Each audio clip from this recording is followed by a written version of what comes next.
조국 장관 사퇴를 예상하지 못했던 정치권도 매우 큰 혼돈에 빠져 있습니다. 네, 국회 취재기자 연결해서 분위기 들어보겠습니다. 정주희 기자.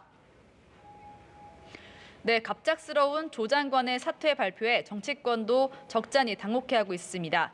민주당 홍익표 수석 대변인은 검찰개혁에 대한 조 장관의 계획이 마무리되지 못한 채 장관직을 물러나게 돼서 안타깝고 아쉽다면서 검찰개혁을 반드시 이루겠다고 강조했습니다.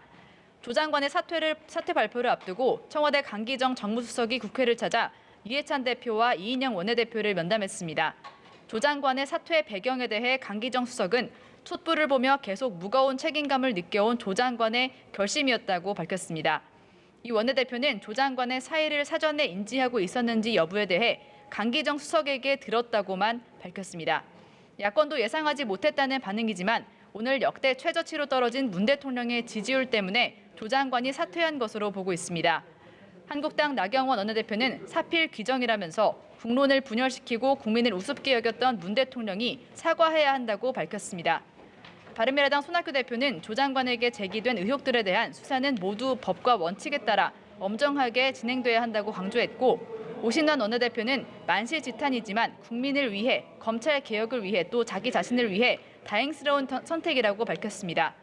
정의당은 45년 만에 특수부를 역사 속으로 사라지게 한 것 등 그동안 검찰 개혁의 초석을 마련했다고 평가했고, 평화당은 사퇴의 결심을 존중한다고 밝혔습니다. 이제 검찰개혁의 공은 국회로 넘어온 것 같습니다. 교섭단체 3당 원내대표가 검찰개혁 방안에 대해 논의를 했죠.